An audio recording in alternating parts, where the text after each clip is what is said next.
जय जगन्नाथ नमस्कार। आसतु नजर पकेबा मयूरभंज जिलार आज टॉप न्यूज अपडेट कौन कौन सब रही किंतु तापूर्व आपण मानक गोटे अनुरोध वीडियोटी को संपूर्ण देखंतु आ जो मैंने प्रथम करी चैनल को आछंती सब्सक्राइब करंतु जाफल प्रत्येक नूतन वीडियो नोटिफिकेशन आपण सर्वप्रथम पाई परिबे। परवर्ती खबर कुंडाबाई उपर तालढिया अंचल पुलिस द्वारा बेआईन माकड़ा पथर बोझे ट्रैक्टर जबत चालक गिरफ। दिबा 1:40 समय उजला पुलिस पक्षर कुंडाबाई उपर तालढिया अंचल माकड़ा पथर बोझे ट्रैक्टर जबत कराई। तेबे स्थानीय अंचल उजला पुलिस पक्षर पेट्रोलिंग होता समय माकड़ा पथर बोझे ट्रैक्टर को देखा पर उजला पुलिस को देखी गाड़ीर चालक जनक गाड़ी छिड़ा नक उक्त अंचल चंपट मारी सूचना देइछंती एवं परवर्ती समय थाना अधिकारी बनमाली उक्त ट्रैक्टर को जबत करने सहित ड्राइवर को गिरफ्त करछि पुलिस। आज प्रथम खबर शिरोमणिपुर स्कूल गेट भांगिले हाथीपल। करंजिया बनखंडर 24 टिकिया हाथीपल भाग भाग हो रहुवा बेले अपराह्न 2टा समय शिरोमणिपुर निकटस्थ 7 गोटी हाथी उपद्रव करुवा एवं स्कूल गेट भांगिथिबा ग्रामवासी पक्षर सूचना मिली। गतकाली राति हाथीपल व्यापक फसल नष्ट करने पर दिन तमाम निकटस्थ जंगल में डेरा पकाई। अपराह्न समय हाथीपल जंगल बाहरी पुणी चाष जमी गुड़िकर व्यापक फसल नष्ट करते। यापर गाँ निकट में शिरोमणिपुर स्कूल गेट को भांगी देते। ग्रामवासी मैंने सेमानंकु घौड़ाइबा सहित वन विभाग को खबर देते। खबर पाई वन विभाग एक दल घटनास्थल में पहुंची हाथी गतिविधि पर नजर रखा ग्रामवासी पक्षर सूचना मिली। परवर्ती खबर सुक्रुली छक निकट में बस अटकाई बस ड्राइवर को माड़ वीडियो भाइराल। सामान्य कथा को नहीं किसी दुर्वृत्त सुक्रुली छक निकट में बस को अटकाई बस चालक को माड़ मारथिले। किसी दिन पूर्व कौन सी कथा को नहीं बस चालक एवं पैसेंजर मध्य कथा कटाकटी होता। तेबे शनिवार सकाल 8 घटिका समय किसी युवक से बस चालक को मारपिट कर वीडियो भाइराल होइछि। एबे यह सामाजिक गणमाध्यम घूरी बुलुची। एने अरुआ थाना एक लिखित अभियोग होई अधिक तदंत करुची पुलिस। परवर्ती खबर गेंडा पोखरी एवं मुद्राजोड़ी निकटर शिमिपाल शिकार करने को जाइथिबा 2 शिकारी गिरफ। बांगरीपसी निर्वाचन मंडली अधीन कुलियणा थाना गेंडा पोखरी एवं मुद्राजोड़ी ग्राम निकटर 2 शिकारी को गिरफ करछि वन विभाग। तांको निकटर गोटे गुली गोटे बंदूक एवं फास को जबत करछि वन विभाग। शिकारी माने शिमिपाल को शिकार करने को जाउथा समय कैमेरा रे तांको फोटो को देखी वन विभाग तांको गिरफ करथिला। एने अधिक तदंत करुछि वन विभाग। एने शिमिपाल अधिकारी माने दिवा 1:40 समय सूचना प्रदान कर। परवर्ती खबर रायरंगपुर शहर में बाइक एवं साइकेल मध्य धक्का जड़े गुरुतर। रायरंगपुर बजार मुख्य मार्ग में बाइक एवं साइकेल मध्य धक्का होता। यापर स्थानीय लोक मैंने गुरुतर साइकेल आरोही को रायरंगपुर डाक्तखाना भर्ती करते। दुर्घटना साइकेल टी संपूर्ण क्षतिग्रस्त होता सूचना मिली।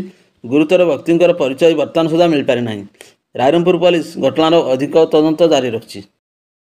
परवर्ती खबर 18 नंबर जातीय राजपथ पुराणापाणी छकरू चोरा विदेशी मद जबत घटना मामला रुजु कर 2 जन को गिरफ कला बेतनटी पुलिस। गिरफ अभियुक्त मैंने होती दांतियामहा अंचल कंदा सिंह एवं चंदन धल। कंदा सिंह एवं चंदन धल एक प्लास्टिक बैग रे 14 लिटर ऊर्ध्व चोरा विदेशी मद नहीं चली चली रास्तार जाऊा समय बेतनटी पुलिस पेट्रोलिंग टीम चढ़ाऊ करथिला। चढ़ाऊ समय विभिन्न कंपानी चोरा विदेशी मद जबत करा दिथिला। एने एक मामला रुजु कर अधिक तदंत जारी रखी बेतनटी पुलिस। परवर्ती खबर खुंटा थाना अंचल निखोज थिबा जने नाबालिका को बालेश्वर थाना अंचल उद्धार कला पुलिस। सूचना अनुसार खुंटा थाना अंचल जने निखोज थिबा नाबालिका को खुंटा पुलिस द्वारा बालेश्वर थाना अंचल उद्धार होइथिबा नै अपराह्न 4:19 समय पुलिस पक्षर सोशल मीडिया माध्यम सूचना दी जाइछि। एही घटना नाबालिका निखोज नहीं खुंटा थाना 231/2024 रे मामला रुजु करा जायथिला। तेबे खुंटा थाना पुलिस नाबालिका को उद्धार करी तांको परिवार वर्गों को हस्तांतरित करिथिबार सूचना देछि। तेबे केउं दिन एवं केउं समय नाबालिका को उद्धार करा जायछि ताहा पुलिस सूचना प्रदान करि नाही। परवर्ती खबर मांकड़ा पथर चोराचालान बेले जशपुर पुलिस द्वारा 3टी ट्रैक्टर सह एक स्कॉर्पियो जबत 3 जन गिरफ। जशपुर थाना अधीन ପାନସିଆ ରୋଡ୍ ନିକଟର ମାଙ୍କଡ଼ା ପଥର ଚାଲାଣ ନେଇ ଜୟପୁର ପୋଲିସ ଖବର ପାଇ ଚଢ଼ାଉ କରିଥିଲା। ଘଟଣାସ୍ଥଳରେ ମାଙ୍କଡ଼ା ପଥର ଭର୍ତ୍ତି 3ଟି ଟ୍ରାକ୍ଟରକୁ ଜବତ କରିବା ସହିତ ଏକ ସ୍କର୍ପିଓକୁ ମଧ୍ୟ ଜବତ କରିଛି ପୋଲିସ। ଏହି ଘଟଣାରେ 3 ଜଣଙ୍କୁ ଗିରଫ କରିଛି ଜୟପୁର ପୋଲିସ ଏବଂ ଏନେଇ ଏକ ମାମଲା ରୁଜୁ ମଧ୍ୟ କରିଛି। ପୋଲିସ ଏନେଇ ଶନିବାର ଦିବା 4 ଘଟିକା ସମୟରେ ସୂଚନା ପ୍ରଦାନ କରିଛି। ପରବର୍ତ୍ତୀ ଖବର, ବେତନଟୀ ଥାନା ବଡ଼ଜାମଣି ଫାଣ୍ଡି ଅଧୀନ କଲରାଫୁଲିଆ ଛକରେ ଶନିବାର ରାତି 10:30 ସମୟରେ ସଡ଼କ ଦୁର୍ଘଟଣାରେ 2 ଜଣ ବାଇକ୍ ଆରୋହୀ ଗୁରୁତର ଆହତ ହୋଇଛନ୍ତି। ସୂଚନା ମୁତାବକ ବେତନଟୀ ଥାନା ଅଧୀନ କେନ୍ଦୁଛାଟିଆ ଗ୍ରାମର ରାମଚନ୍ଦ୍ର ଦେହୁରୀ ଏବଂ ଶଙ୍କର ଦେହୁରୀ ମୋଟରସାଇକେଲ ଯୋଗେ ଘରକୁ ଫେରୁଥିବା ସମୟରେ ରାମଚନ୍ଦ୍ର ଟୁଡୁ ନାମରେ ପଞ୍ଜୀକୃତ ଅଡି 11V4610 ନମ୍ବର ବିଶିଷ୍ଟ ଟ୍ରାକ୍ଟର ସେମାନଙ୍କୁ ଧକ୍କା ଦେଇଥିଲା। ଦୁର୍ଘଟଣାରେ ରକ୍ତ ଜୁଡୁବୁଡୁ ହୋଇ ପଡ଼ିଥିବା ରାମଚନ୍ଦ୍ର ଦେହୁରୀ ଏବଂ ଶଙ୍କର ଦେହୁରୀଙ୍କୁ ଉଦ୍ଧାର କରି କିଶାନତାଣୀ ଡାକ୍ତରଖାନାରେ ଭର୍ତ୍ତି କରାଯାଇଥିଲା। ତେବେ ଉଭୟଙ୍କର ଅବସ୍ଥା ଅତ୍ୟନ୍ତ ସଙ୍କଟାପନ୍ନ ଥିବାରୁ ପ୍ରାଥମିକ ଚିକିତ୍ସା ପରେ କାର୍ଯ୍ୟରତ ଡାକ୍ତରଙ୍କ ନିର୍ଦ୍ଦେଶକ୍ରମେ ସେମାନଙ୍କୁ ଜିଲ୍ଲା ମୁଖ୍ୟ ଡାକ୍ତରଖାନାକୁ ସ୍ଥାନାନ୍ତରିତ କରାଯାଇଛି। ଏନେଇ ବେତନଟୀ ପୋଲିସ ଖବର ପାଇ ଅଧିକ ତଦନ୍ତ ଜାରି ରଖିଛି। ପରବର୍ତ୍ତୀ ଖବର, ବଡ଼ସାହି ଥାନା ଅଞ୍ଚଳରୁ ଜଣୈକ 15 ବର୍ଷିଆ ନାବାଳିକାକୁ ଘରୁ ଅପହରଣ କରିବା ଅଭିଯୋଗରେ ମାମଲା ରୁଜୁ କଲା ବଡ଼ସାହି ପୋଲିସ। ଏତଲାକାରୀ ନାବାଳିକା ପୀଡ଼ିତାଙ୍କ ପରିବାରବର୍ଗଙ୍କ ଅଭିଯୋଗ ମୁତାବକ 15 ବର୍ଷିଆ ନାବାଳିକା ଜଣକ ଘରେ ଥିବାବେଳେ ତାଙ୍କୁ ବଳପୂର୍ବକ ଅପହରଣ କରି ନେଇଥିଲେ।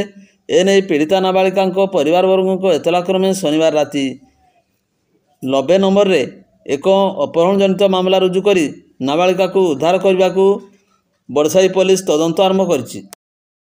ପରବର୍ତ୍ତୀ ଖବର, 220 ନମ୍ବର ଜାତୀୟ ରାଜପଥ 2ଟି ଦୁର୍ଘଟଣା ଘଟିଛି। ଏଥିରେ ଜଣେ ଗର୍ଭବତୀଙ୍କ ସମେତ ଜଣେ ବାଇକ୍ ଆରୋହୀଙ୍କ ମୃତ୍ୟୁ ଘଟିଥିବା ବେଳେ ଜଣେ ପୁରୁଷ ଏବଂ ଆଉ ଜଣେ ମହିଳା ଗୁରୁତର ଆହତ ହୋଇଛନ୍ତି।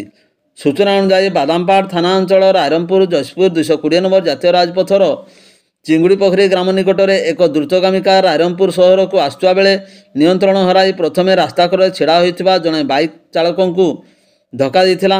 ଫଳରେ ବାଇକ୍ ଚାଳକ ଘଟଣାସ୍ଥଳରେ ମୃତ୍ୟୁ ଘଟିଥିଲା। ମୃତ ଯୁବକ ଜଣକ କୁସୁମୀ ବ୍ଲକ ଜରଦା କଲୋନୀ ସାହି ଗ୍ରାମର ଗୋପୀନାଥ ପାତ୍ରଙ୍କ ପୁଅ ଡାକ୍ତର ପାତ୍ର, ବୟସ 33 ବର୍ଷ। ପରେ ଏହି ଦୁର୍ଘଟଣା ଘଟାଇଥିବା କାର୍ଟି ରାସ୍ତା କଡ଼ରେ ଅଟକିଥିବା ଆଉ ଏକ କାର୍କୁ ଧକ୍କା ଦେଇଥିଲା। ଏହି କାର୍ରେ କରଞ୍ଜିଆରୁ ଜଣେ ଗର୍ଭବତୀ ମହିଳା ସ୍ୱାସ୍ଥ୍ୟ ପରୀକ୍ଷା କରାଇ ଦେଓଗାଁକୁ ଫେରୁଥିବା ବେଳେ ରାସ୍ତା କଡ଼ରେ କାର୍ ଅଟକାଇ କବାଟ ଖୋଲି ବସିଥିଲେ। ପୂର୍ବରୁ ଦୁର୍ଘଟଣା ଘଟାଇଥିବା କାର୍ଟି ଛିଡ଼ା ହୋଇଥିବା କାର୍ ବାମ କବାଟ ପାଖରେ ଧକ୍କା ଦେବାରୁ ଘଟଣାସ୍ଥଳରେ ଗର୍ଭବତୀଙ୍କର ଦୁଃଖଦ ମୃତ୍ୟୁ ଘଟିଛି। ମୃତ ମହିଳା ଜଣକ ଦେଓଗାଁ ଗ୍ରାମର ଶେଖ ଆତାଉଲ୍ଲାଙ୍କ ସ୍ତ୍ରୀ। ସେ 8 ମାସର ଗର୍ଭବତୀ ଥିଲେ। ସମସ୍ତ ମୃତାହତଙ୍କୁ ରାଇରଙ୍ଗପୁର ଉପଖଣ୍ଡ ଚିକିତ୍ସାଳୟକୁ ଅଣାଯାଇଥିବା ଜଣାଯାଇଛି। ବାଦାମପାହାଡ଼ ଥାନା ପୋଲିସ ଘଟଣାସ୍ଥଳରେ ପହଞ୍ଚି ତଦନ୍ତ ଆରମ୍ଭ କରିଛି। ମୃତକଙ୍କ ପରିବାରବର୍ଗଙ୍କୁ କ୍ଷତିପୂରଣ ଦେବା ପାଇଁ ଜନସାଧାରଣରେ ଦାବି ହେଉଛି। ଦୁର୍ଘଟଣା ଘଟାଇଥିବା କାର୍ରେ ବସିଥିବା ଦମୟନ୍ତୀ ଡଗରା ମଧ୍ୟ ଗୁରୁତର ଆହତ ହୋଇଛନ୍ତି। ଅନ୍ୟମାନେ ସୁରକ୍ଷିତ ରହିଛନ୍ତି। ପରବର୍ତ୍ତୀ ଖବର, ଏବେ ସବୁଠି ବନ ମହୋତ୍ସବ ଚାଲିଥିବା ବେଳେ ସକ୍ରିୟ ହୋଇଉଠୁଛନ୍ତି ଚୋରାକାଠ ବ୍ୟବସାୟୀ। ଦିନରେ ବି ଚୋରାକାଠ ଚାଲାଣ କରିବାକୁ ସେମାନେ ପଛଘୁଞ୍ଚା ଦେଉନାହାନ୍ତି। ସରକାର ସମସ୍ତ ସ୍ୱୟଂସହାୟକ ମହିଳାମାନଙ୍କୁ ବାଧ୍ୟତାମୂଳକ ଭାବେ ଗୋଟିଏ ଲେଖାଏଁ ଚାରା ରୋପଣ କରିବାକୁ ଆହ୍ୱାନ ଦେଉଥିବା ବେଳେ ସରକାରୀ କଳ କିନ୍ତୁ ଗଛ କାଟିବା ପାଇଁ କାଠ ଚାଲାଣ କରିବା କାର୍ଯ୍ୟକୁ ପରୋକ୍ଷରେ ସାହାଯ୍ୟ କରୁଛି ବୋଲି ଅଭିଯୋଗ ହୋଇଛି। ଉଦଳା ବନଖଣ୍ଡ ଅଧୀନ କୁଆମରା ସେକ୍ସନ ଶେଷ ଭାଗ ଦାଉଣ୍ଡିଆ ଦେଇ ସପ୍ତାହରେ 3-4 ଥର ଏକ ଭ୍ୟାନ୍ ଯୋଗେ କାଠ ଯାଉଛି। ମୟୂରଭଞ୍ଜ ବାଲେଶ୍ୱର ଜିଲ୍ଲାର ସୀମାନ୍ତ ରାସ୍ତାରେ ବାଲେଶ୍ୱର କାଠ ବ୍ୟବସାୟୀଙ୍କୁ ଖସିଯିବାକୁ ବେଶ୍ ସୁବିଧା ହେଉଥିବା ଆଲୋଚନା ହେଉଛି। ସକାଳ ପ୍ରାୟ 5ଟାରେ ଏକ ନମ୍ବର ବିହୀନ କାଠ ଗାଡ଼ି ସପ୍ତାହରେ 3-4 ଥର ପୁରୁଣା ବାରିପଦା, କୁଆମରା, ଆରପଡ଼ା ଦେଇ ବାଲେଶ୍ୱର ଯାଉଛି। ପରବର୍ତ୍ତୀ ଖବର, ଠାକୁରମୁଣ୍ଡା ଥାନା କେନ୍ଦୁଜୁଆଣି ପଞ୍ଚାୟତ ଅନ୍ତର୍ଗତ ଜଡ଼ିବେଡ଼ା ଗ୍ରାମରେ ବିଳମ୍ବିତ ରାତିରେ ନାରାୟଣ ହୋ ଆତ୍ମହତ୍ୟା କରିଥିବାର ଜଣାଯାଇଛି। ପାରିବାରିକ କଳହରୁ ସେ ଆତ୍ମହତ୍ୟା କରିଥିବା କୁହାଯାଉଛି। ଗ୍ରାମର ଲଳିତ କୁମାର ମହାନ୍ତଙ୍କ ବାଡ଼ିରେ ଥିବା ଏକ ସଜନା ଗଛରେ ଜ୍ୱଳନ୍ତ ଅବସ୍ଥାରେ ନାରାୟଣଙ୍କ ମୃତଦେହକୁ ସନ୍ଧ୍ୟାରେ ସ୍ଥାନୀୟ ଲୋକମାନେ ଦେଖି ପରିବାର ଲୋକଙ୍କୁ ଖବର ଦେଇଥିଲେ। ନାରାୟଣ ସ୍ତ୍ରୀ ଜାନକୀ ହୋ ଠାକୁରମୁଣ୍ଡା ଥାନାରେ ସୂଚନା ଦେବା ପରେ ପୁଲିସ ଘଟଣାସ୍ଥଳରେ ପହଞ୍ଚି ଶବ ଜବତ କରି କରଞ୍ଜିଆ ଉପଖଣ୍ଡ ଚିକିତ୍ସାଳୟକୁ ବ୍ୟବଚ୍ଛେଦ ନିମନ୍ତେ ପଠାଇଛି। ଠାକୁରମୁଣ୍ଡା ଥାନା ପୋଲିସ କେସ୍ ନମ୍ବର 11/24 ଅନୁଯାୟୀ ଏକ ଅପମୃତ୍ୟୁ ମାମଲା ରୁଜୁ କରିଛି। ଥାନା ଏଏସ୍ଆଇ ଅନିତା ସ୍ୱାଇଁ ଘଟଣାର ଅଧିକ ତଦନ୍ତ ଜାରି ରଖିଛନ୍ତି। ଭିଡ଼ିଓଟିକୁ ଶେଷ ପର୍ଯ୍ୟନ୍ତ ଦେଖିଥିବାରୁ ଅନେକ ଅନେକ ଧନ୍ୟବାଦ।